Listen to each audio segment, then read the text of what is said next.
Bonjour tout le monde, je m'appelle Jerry et je suis l'expert Fuji. Et aujourd'hui, je vais vous montrer les caractéristiques principales de la X100S. Donc, amusez-vous bien avec les vidéos et on se revoit plus tard. Il y a certains instants où est-ce que ça se peut qu'on est dans un lieu où est-ce qu'on n'a pas le droit d'avoir notre appareil photo avec des bruits sonores ou bien le flash. Donc, à une touche, on peut éliminer tous les bruits sonores ainsi que le flash. Tout simplement sur la touche Back ou Display Back ici, on pèse la touche et on le tient. Une fois qu'on voit ça, on va voir le mode silence.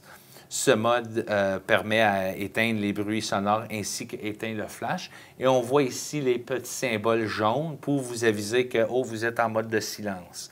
Donc, si vous avez besoin de votre flash, il faut éteindre le mode de silence. Et maintenant, en faisant la mise au point, on peut se relier sur l'écran pour assurer que notre mise au point est bien. Et à ce moment-là, on peut maintenant prendre la photo. Si on éteint les bruits sonores ou on éteint le mode, là maintenant, on entend tous les bruits, les confirmations, ainsi que l'obturateur aussi. Donc, ça, c'est comment on met l'appareil en mode silencieux, soit dans un musée ou dans certains lieux où est-ce que vous n'avez pas le droit d'avoir des bruits sonores pour déranger le monde ou bien vous n'avez pas accès au flash non plus.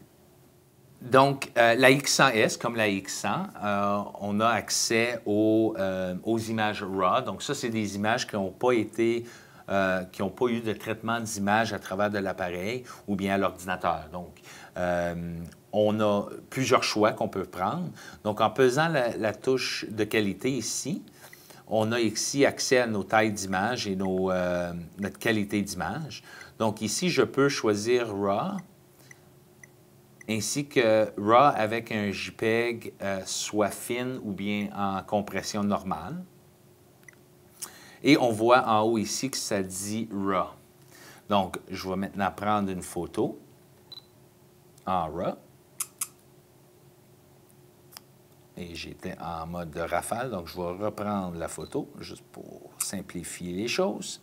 Et maintenant, en regardant l'image, j'ai ici la JPEG, qui me présente, pas la JPEG, mais l'image RAW que je viens juste de prendre.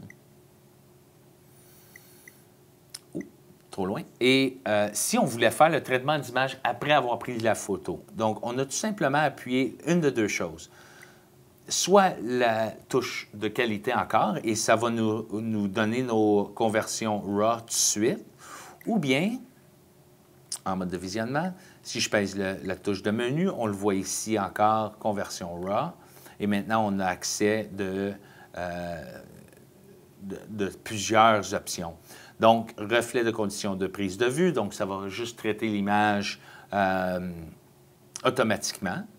On peut aussi faire des ISO, on peut changer l'exposition. Donc, disons, il était trop sombre, on voulait augmenter l'exposition de l'image. On a tout simplement à choisir, disons, 2+. Je vais choisir ça. Et maintenant, je vais aussi changer la simulation de film. Je vais aller en, disons, en Astia. Et on va changer le balance des blancs, juste pour avoir vraiment un effet, disons, drastique, pour juste vous démontrer ce qu'on peut faire avec le traitement d'image. Donc, je vais choisir, disons, une lumière, je suis fluorescent un peu, donc je vais aller en incandescent. Et une fois qu'on est prêt à faire le traitement d'image, on peut tout simplement créer en pesant la touche de qualité encore une fois. Et maintenant, le traitement se fait. Donc, comme vous pouvez voir, donc je vais appuyer sur OK pour le mémoriser. Et là, on peut voir notre image traitée après. Donc, on voit qu'il est très surexposé comparé à l'original. Il est un petit peu plus doux parce que j'ai choisi le film Astia pour avoir une image plus doux. Et j'ai aussi joué un peu avec le balance des blancs. Donc, on voit vraiment un changement drastique à une photo à l'autre. Donc, ça, c'est la touche de qualité pardon, les images RAW, JPEG, ainsi que le traitement d'image à l'intérieur de l'appareil. Donc, c'est un peu unique en étant avoir la chance de faire nos traitements d'image directement dans l'appareil. Donc, une des caractéristiques qui était présente dans la X100, ainsi que la X20, la X Pro 1, c'était la touche FN. Et la touche FN se présente ici en haut. C'est la petite touche noire ici qu'on voit. Et en appuyant cette touche, on voit que ça nous donne tout de suite le ISO qu'on peut choisir, que ce soit de 100 à 25 600. Donc, on peut choisir nos ISO à une touche. Mais l'autre chose qu'on peut aussi faire avec la touche FN, c'est de le programmer selon nos besoins. Donc, on peut choisir soit les filtres avancés, les expositions multiples, la prévision de profondeur de champ, l'ISO qui est déjà, disons, en défaut lorsque vous ouvrez la boîte, le retardateur, les tailles d'image, qualité d'image, plage dynamique, simulation de film. Donc, si vous faites beaucoup de différents types de films, vous pouvez choisir les simulations de films. Le filtre ND, qui peut être très, très utile. Les modes AF et les sélections de réglages personnels. Le vidéo aussi, donc si vous faites beaucoup de vidéos à une touche, vous pouvez choisir que ça fait le RAW, ainsi que la bonnette de correction pour le grand angle. Donc, ça, c'est les différents choix que vous avez avec la touche FN. Vous pouvez aussi choisir de le programmer à l'intérieur du menu aussi. Donc, c'est juste à trouver le bouton FN. Donc, comme on peut voir maintenant, il est sur la plage dynamique. Donc, en appuyant vers la droite, on voit les mêmes choix qu'on avait avant. Et donc, je vais le retourner à ISO. Et c'est fait. Donc, ça, c'est la touche FN. On a aussi la touche ici de qualité. Donc, avec la X100, on voyait que ça, c'était la touche RAW. Et avec les nouveaux macro-logiciels maintenant, avec la X100, vous l'avez maintenant que ce soit la même fonctionnalité que la touche de qualité. Donc, en pesant la touche de qualité, vous avez tous vos choix, que ce soit les choix préprogrammés que vous avez déjà programmés. Donc, si on s'y met sur la première case, on voit juste en jouant avec la roulette ou la molette de contrôle ici au pouce, on peut voir que nous avons 3 différents choix que nous pouvons préprogrammer. Vous pouvez avoir accès au ISO, à la plage dynamique, balance des blancs, les simulations de film, la qualité d'image, la taille de l'image et la réduction de bruit, ton lumière, ton sombre ou ombré, les couleurs. Donc, si vous voulez avoir un petit peu plus de saturation de couleurs et les détails ou le sharpness pour avoir plus, pour que ça soit plus sharp. Et ainsi que la luminosité du LCD, les types de mode de flash, le mode de mise au point et le retardateur. Donc, toutes ces options-là sont prêtes à la main, mais vous les avez aussi dans le menu. Donc, ça, c'est la touche de qualité ainsi que la touche de fonction ou de FN en haut. Donc, comme la X100S, c'est un appareil avancé, donc il a accès aux ouvertures, aux vitesses d'obturateur, ISO, etc., pour les photos en mode manuel. Donc, je vais juste montrer comment ça fonctionne avec la X100S. Donc, en haut ici, j'ai les vitesses de l'obturateur. J'ai ici, autour de la lentille, les ouvertures.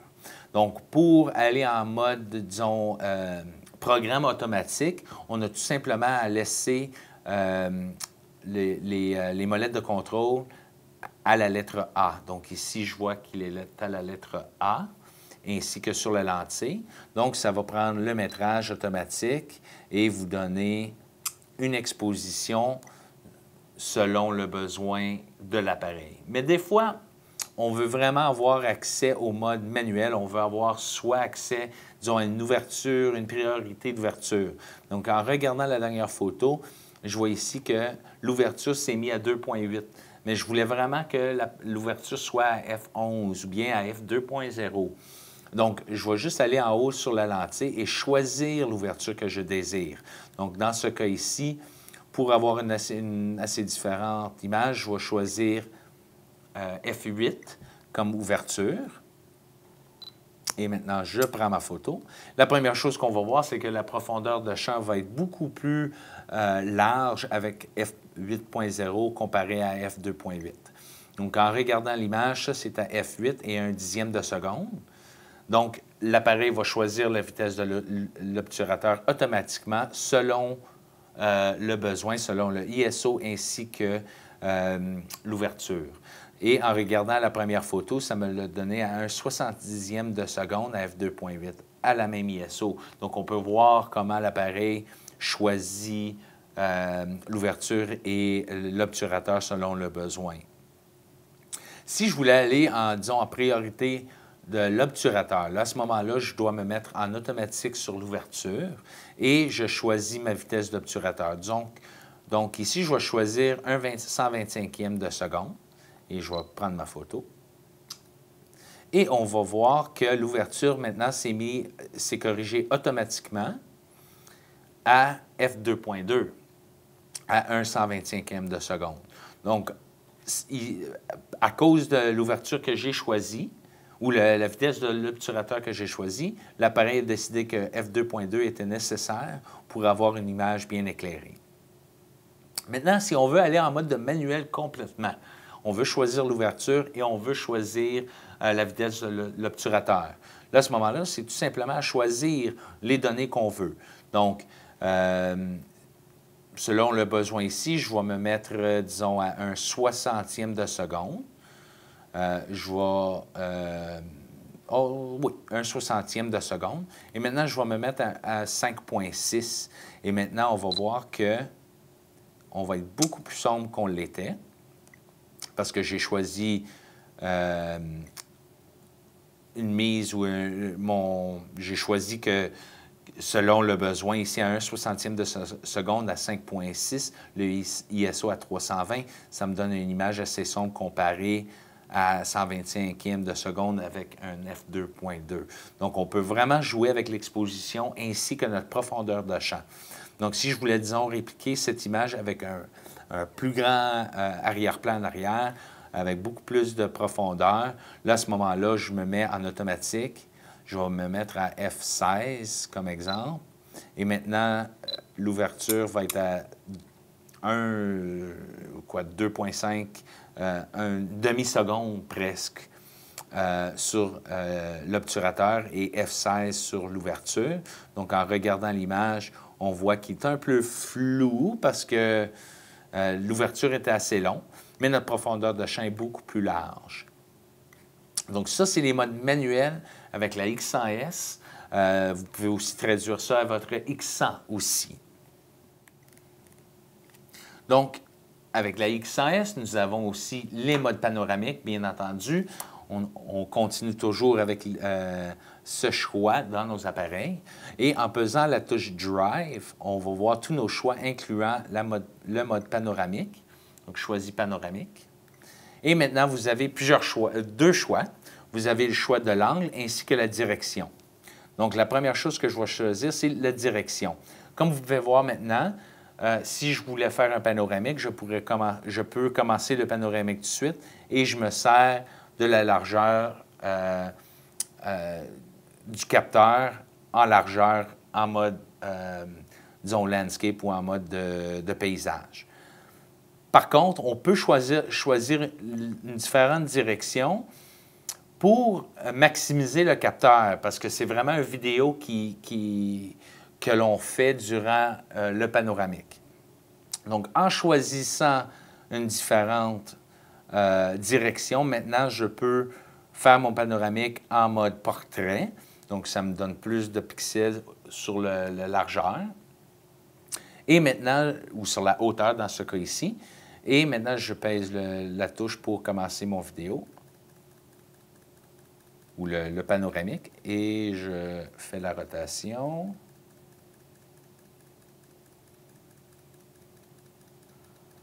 c'est idéal de faire nos panoramiques à l'aide d'un trépied.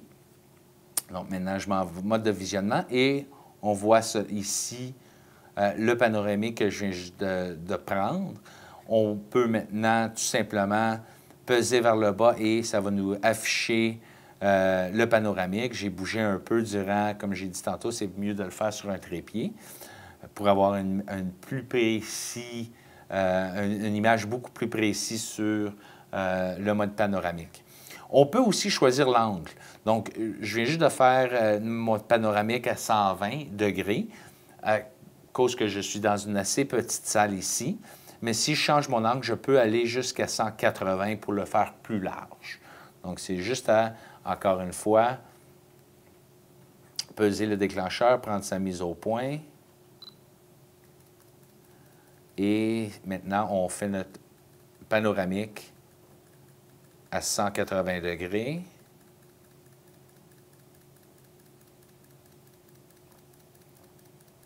Et voilà, presque là.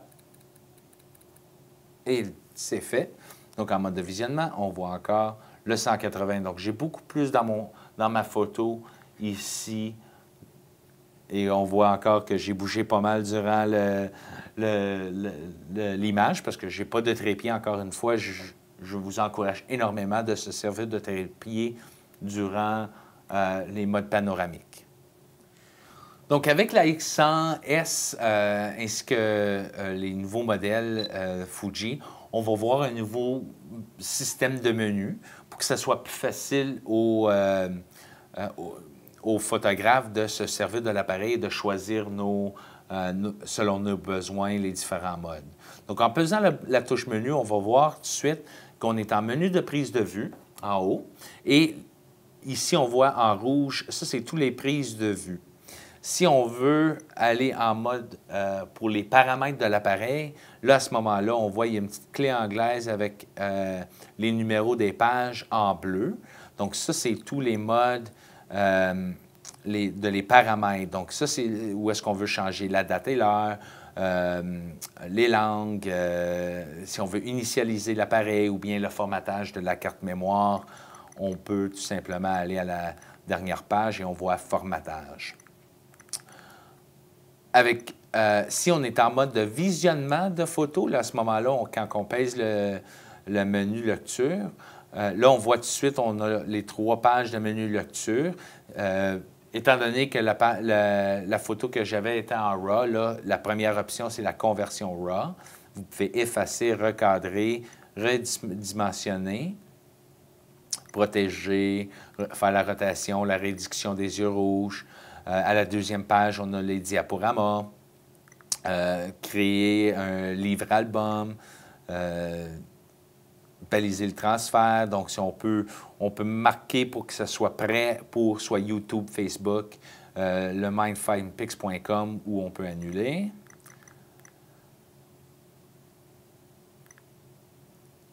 Et on pèse menu encore. Et on peut faire une recherche de photos. On peut copier la photo. Donc, ça vous permet de copier une photo à la mémoire interne ou vice-versa. Donc, si vous voulez partager une photo avec un ami, là, à ce moment-là, on peut choisir de copier une image, disons, de la carte mémoire à la mémoire interne. Ensuite, on éteint l'appareil, on met une nouvelle carte et on copie les photos de la mémoire interne à la carte mémoire. Donc, comme ça, c'est une façon de partager les images très facilement en lieu. On peut aussi choisir les images qu'on veut imprimer selon le DPOF et le volume de lecture aussi. Donc, si on voulait réduire le volume ou augmenter le volume durant le visionnement. Et on a encore accès aux paramètres, toujours, même en mode de visionnement de photos. Donc, ça, c'est les menus et le système de menus pour la X100S. Donc, comme avec la X100, la X100S, elle a aussi le viseur hybride. Donc, ici, on voit le viseur oculaire ou le viseur optique. Et on a aussi ici, derrière le viseur, le détecteur d'objectif ou le détecteur oculaire. Donc, à ce moment-là, lorsqu'on met l'œil au viseur, on va voir que l'écran va s'éteindre. On va juste allumer l'appareil. Donc, si on met en mode détecteur oculaire, là, à ce moment-là, lorsqu'on met l'œil au viseur, on voit que le détecteur éteint l'écran et on voit maintenant toute l'information à l'intérieur du viseur. Donc, si on se met maintenant en mode du viseur, quand on est en mode du viseur, on voit ici, premièrement, le viseur optique. Donc, on peut voir toute l'information sur le viseur optique, notre profondeur de champ, notre point de mise au point, notre ouverture, ainsi que notre vitesse d'obturateur. Et notre ISO aussi est aussi indiqué ici. Si on a besoin du viseur électronique, là, à ce moment-là, on a juste à appuyer sur la petite, disons, la switch qui est ici, qui va permettre à changer le viseur en viseur numérique. Donc, en regardant à travers, on a juste tout simplement à appuyer sur la switch que j'ai mentionnée, et on voit ici que maintenant, on est en mode électronique. Donc, ça, c'est comment le viseur fonctionne. C'est identique à la X100, ainsi que la X Pro 1. Donc, la X Pro 1 a aussi le même style de viseur. Donc, ça, c'est le viseur hybride et optique, optique et électronique, c'est-à-dire pour la X100S. Donc, pour faire les images ou les photos en rafale, il y a ici la touche Drive. On a tout simplement appuyé sur la touche Drive et on voit tous les modes de photos qu'on peut prendre, incluant les rafales. Donc, ici, on a soit 6 prises de vue ou bien 3 prises de vue. Ça aussi dépend de la vitesse de l'obturateur. Donc, si on prend des photos à une demi-seconde, là, à ce moment-là, on ne pourra pas faire 6 prises par seconde, par exemple. Et suite à ce moment-là, à 6 prises par seconde, je vais aller en 6 prises par seconde comme ça, et on voit que la vitesse de l'ouverture est à 1/60e de seconde, et on va juste prendre quelques photos en rafale. Et voilà. Donc, en mode de visionnement maintenant, quand on revoit les images, on voit la première image qui est ici en gros, ainsi que les autres en séquence ici en bas. Et si on veut visionner ceux qui sont en séquence, on a tout simplement appuyé vers le bas. Et maintenant, on voit 1 de 6. Donc, on peut maintenant regarder les 6 photos qu'on vient juste de prendre. Et si on appuie sur la touche Back, on revient à la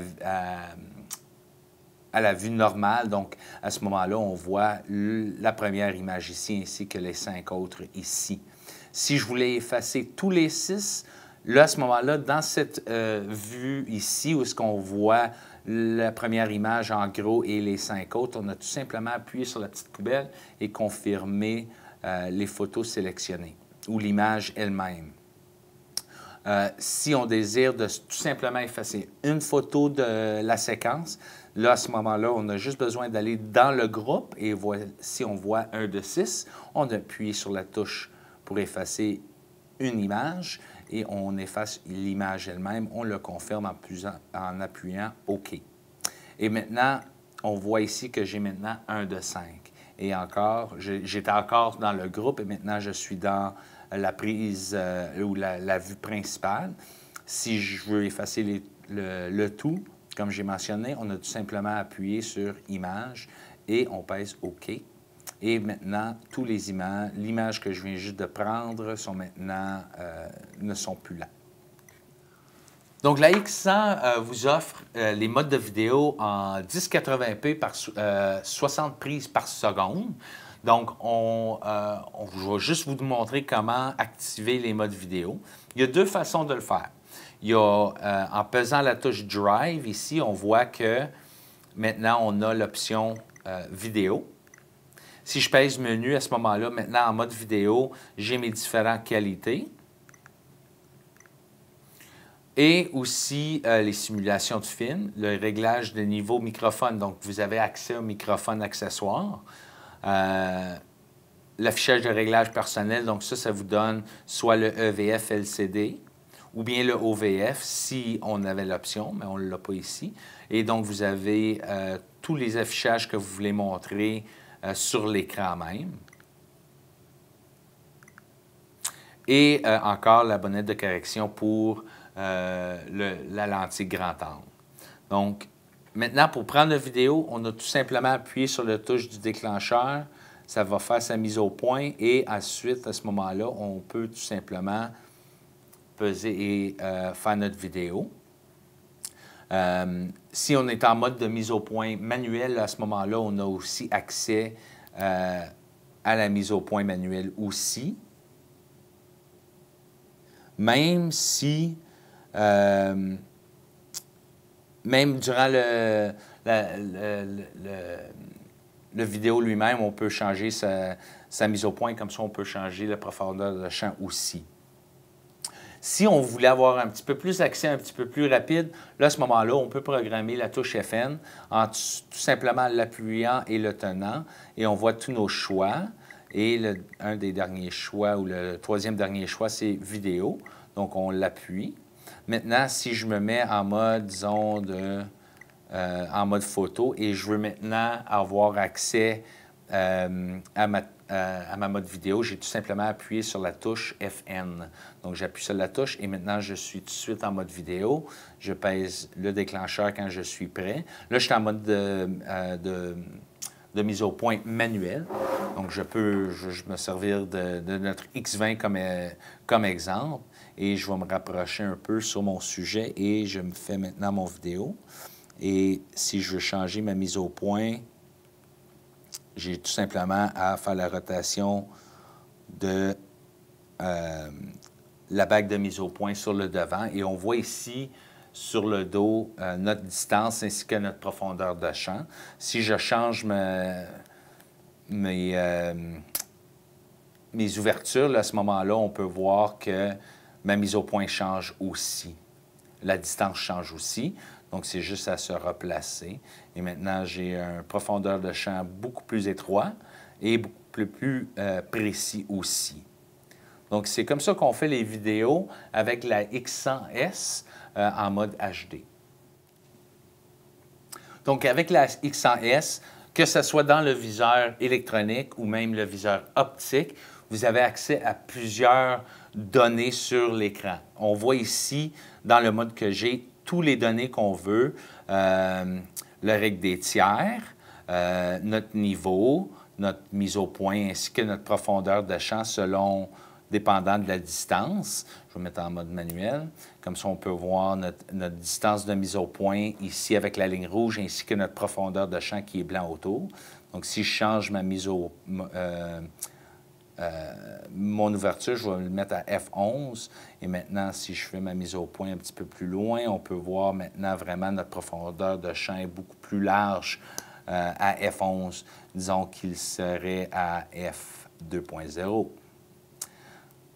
Et donc, on voit ça ici. On a notre histogramme, on a notre métrage de lumière ici, ainsi que nos modes. Donc, je suis en mode programme. Si je me mettais en mode d'ouverture priorité, en choisissant une ouverture, on voit A pour le Aperture Priority ou la priorité d'ouverture. Si je me remets en mode P et je change mon ouverture, on voit le S pour Shutter ou bien pour l'ouverture, pour l'obturateur, c'est-à-dire. Donc, on voit tout ici nos données, ainsi que le type de métrage qu'on se sert, ISO et même notre pile, notre qualité d'image. En pesant la touche Displayback, ça va choisir différentes informations. Donc, ici, je vois ici que c'est très simple, que j'ai tout simplement mes données et tout mon travail serait avec le viseur électronique ou optique ici. Si je le pèse encore. Là, maintenant, j'ai standard, donc c'est très de base avec l'information qu'on veut choisir. Maintenant, on peut aussi choisir exactement selon ce que l'on veut voir sur l'écran. Donc, je vais juste choisir « Personnaliser » et maintenant, je vais aller dans le menu.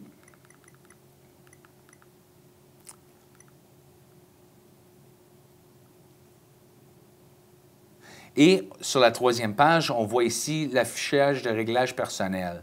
Donc ici, on peut choisir quelle information qu'on veut voir, soit dans le viseur optique ou bien sur le viseur électronique et le LCD. Donc pour l'exemple, je vais juste choisir le LCD. Et ici, on peut, le guide de cadrage, on peut soit l'avoir ou l'éliminer. Niveau électronique, le témoin de distance que j'ai montré en bas. Ou de distance manuelle. Donc, si vous êtes en mode de mise au point automatique, vous pouvez l'éliminer. Et quand vous êtes en mode de mise au point manuel, ça va vous le montrer. Donc, seulement en mode manuel, ça va vous montrer la profondeur de champ ainsi que votre distance, l'histogramme, l'ouverture, la vitesse d'ouverture, la vitesse de l'obturateur, l'ISO. On peut tout choisir les différents choix qu'on veut montrer. Et juste pour vous montrer, disons, la différence, on va juste éliminer le guide de cadrage et le niveau électronique ainsi que la distance de témoin. Donc maintenant, on voit que nous n'avons plus le guide de cadrage, nous n'avons plus le niveau. Et je suis en mode de mise au point manuel, donc j'ai mon guide pour la distance. Mais une fois que je me mets en mode automatique, on voit il n'est plus là. Donc, on se fie directement avec l'appareil lui-même à confirmer le témoignage. Donc, avec la X100S ainsi que la X20, avec le nouveau capteur X-Trans2, nous avons été capables d'incorporer un capteur ou deux capteurs de détecteur pour le détecteur de phase. Donc ça nous permet d'avoir une mise au point automatique beaucoup plus rapide et ainsi beaucoup plus précis. Donc, c'est dur à vraiment vous montrer la vitesse sans comparaison, mais comme on peut voir, même lorsqu'on a une difficulté avec le contraste, l'appareil est encore capable de prendre sa mise au point, peu importe le contraste. Donc, il est beaucoup plus précis, beaucoup plus rapide avec l'image. Donc, ça sert de la détection de contraste ainsi que les détections de phase pour avoir une mise au point beaucoup, beaucoup plus rapide. Donc, avec la X100 et la X100S, ainsi que la X20, la X Pro 1 et la XE1, il y a 49 points de mise au point que vous pouvez choisir. Donc, comme c'est là, je l'ai au centre de l'image, mais des fois, on a besoin que les mises de points sont hors du centre. Donc, pour choisir les 49 points, on a tout simplement appuyé en haut ici, ça dit AF, près de la poubelle, et on a juste à peser une fois. Et maintenant, on voit ici le centre en vert, et en se servant de la molette de contrôle, on peut changer le point qu'on désire, soit en pesant en haut et en bas, ou bien en tout simplement faire la rotation, et ça va changer les points de mise au point. Si vous voulez changer la grosseur du mise au point, on peut le faire plus précis en se servant de la molette de contrôle, soit vers la gauche ou vers la droite. Vers la gauche va vous rapetir votre point. Donc, il est beaucoup plus précis. Ou bien, on peut l'élargir pour avoir plus dans notre région de mise au point. Donc, c'est un peu moins précis, mais en mode paysage, etc., c'est idéal pour les paysages. Pour le ramener à sa taille principale, on a tout simplement appuyé sur la molette elle-même. Donc, je l'élargis et je pèse et ça le ramène à sa grosseur normale. Je le rapetis et la même chose. Et comme ça, on peut toujours avoir accès à la pousse tous nos points de mise au point. Donc ça, c'est comment changer les mises au point sur la X100S. Donc, comme plusieurs appareils photo maintenant, il y a des filtres préprogrammés avancés qu'on appelle. Et ça, c'est des effets spéciaux qui simulent, disons, les appareils soit de jouets qui fait comme un vignettage ou bien différents types de photos qu'on peut faire directement à l'intérieur de l'appareil. Donc, pour avoir accès aux filtres avancés, on doit se mettre en menu Et à la 4e page des menus de prise de vue, on voit ici en haut les filtres avancés. Et comme c'est là déjà, j'ai déjà choisi le filtre d'appareil jouet. Il y a aussi les miniatures. Ça fait comme si on prenait un paysage, ça fait comme si le paysage était une maquette et non un vrai paysage. Donc, ça fait un effet assez spécial. Couleur pop, images claires et images sombres. Les couleurs dynamiques, donc c'est vraiment des images saturées de couleurs. Le flou artistique, ça fait un peu que l'image soit vraiment doux et floue comme un rêve. Et on a aussi le noir et blanc avec les couleurs partielles. Donc, dans ce cas ici, j'ai le rouge, l'orange, le jaune, le vert et le bleu, ainsi que le violet.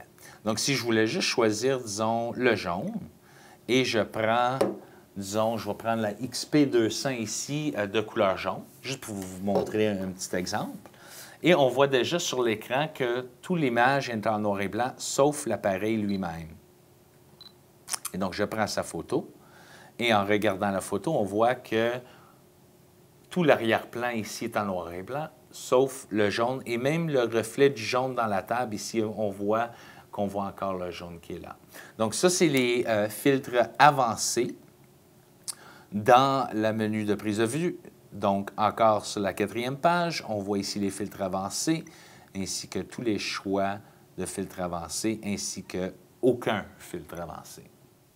Donc, avec cet appareil, nous avons aussi l'option de faire des expositions, disons, multiples. L'idée, c'est de prendre deux images et de disons, les combiner dans une photo. Par exemple, si vous avez une personne à côté d'un arbre et vous voulez faire comme s'il y avait deux personnes, la même personne sur chaque côté de l'arbre, vous pouvez faire les images de ce genre. Donc, je vais juste vous montrer un tel exemple. Donc, la première chose qu'on doit faire, c'est de mettre l'appareil en mode rafale avec exposition multiple. Donc, c'est ici qu'on voit ce symbole. Une fois que nous avons choisi l'exposition multiple, là, à ce moment-là, c'est de prendre la première photo et de s'installer pour la deuxième photo. Donc, je vais ici prendre la première photo. Et c'est pris. Et ça va vous demander de reconfirmer l'image si vous voulez le réessayer ou bien le confirmer. Donc, pour l'exemple, je vais le confirmer. Et maintenant, je vais changer de côté mon sujet et je vais prendre une deuxième photo. Donc, sans bouger l'appareil j'ai pu prendre deux photos sans avoir vraiment de différence entre les deux photos, sauf avoir un sujet qui a été bougé. Donc, la première photo que j'ai prise avait la boîte sur le côté gauche de cette poupée ici, et sur le côté droit ici, c'était la deuxième photo. Et maintenant, ça me demande si je veux le sauvegarder. Maintenant, il est sauvegardé. Et en regardant l'image après, on voit ici le sujet principal et le sujet qui a été pris deux fois. Donc, c'est comme ça qu'on prend des expositions multiples avec la X100S. Donc, pour la mise au point, il y a trois façons qu'on peut faire sa mise au point. Il y a le focus peaking, donc c'est une technique qu'on se sert pour montrer ce qui est flou et ce qui est à sa mise au point, en faisant un relief autour du sujet élevé sur l'écran. Donc, je vais montrer ça, ainsi qu'une image divisée. Donc, à l'ancienneté, il y avait une image dans le viseur qui était divisée, et une fois que l'image a été rapprochée, c'est à ce moment-là qu'on savait que notre image était très claire et à sa mise au point. Donc, c'est le même principe.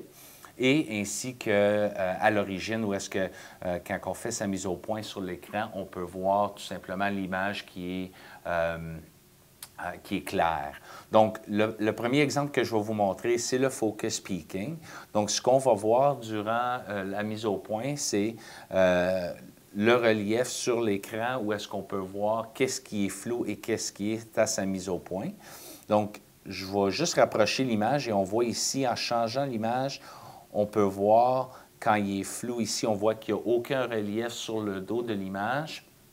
Et quand je le rapproche, là, à ce moment-là, on commence à voir le relief qui change. Donc, on voit ici, le relief change avec la clarté de l'image. Donc, ça, c'est pour le focus peaking. Et ici, qu'il y a le système d'image divisée. Donc, pour changer le style, on s'en va dans le menu.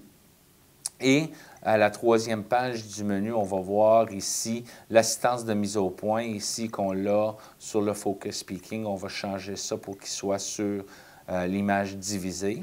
Et maintenant, on va voir ici au centre de l'image une case grise. Et quand on pèse sur la petite molette de contrôle ici, ça va nous rapprocher.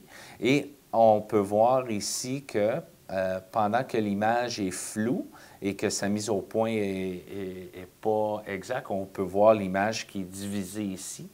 Et si on se rapproche à sa mise au point, on va voir que la bande elle va se redresser et à ce moment-là, on va être confirmé que la mise au point est bien réglée.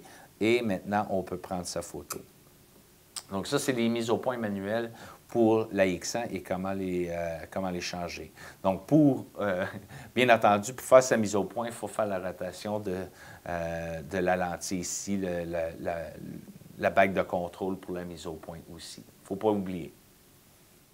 Donc, maintenant, on va vous montrer les modes de bracketing. Donc, ceci nous permet de prendre 3 expositions en même temps. Et ceci, on peut choisir soit que c'est un bracketing d'exposition, de ISO ou de film. Donc, je vais juste vous montrer ceci.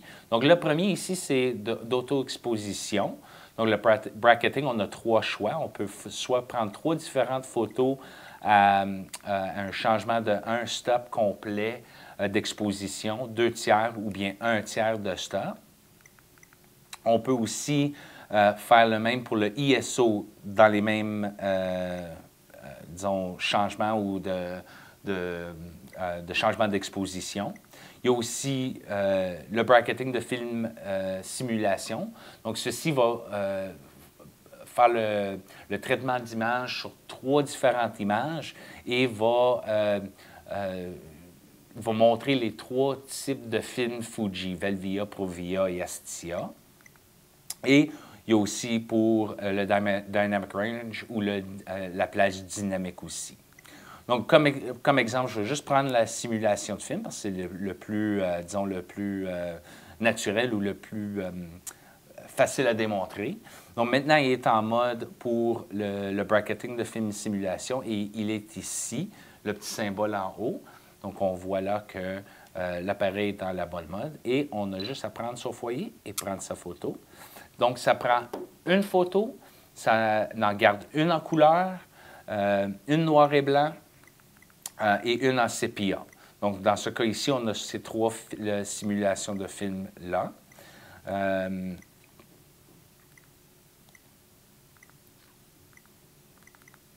Et donc, c'est aussi simple que ça de prendre une photo.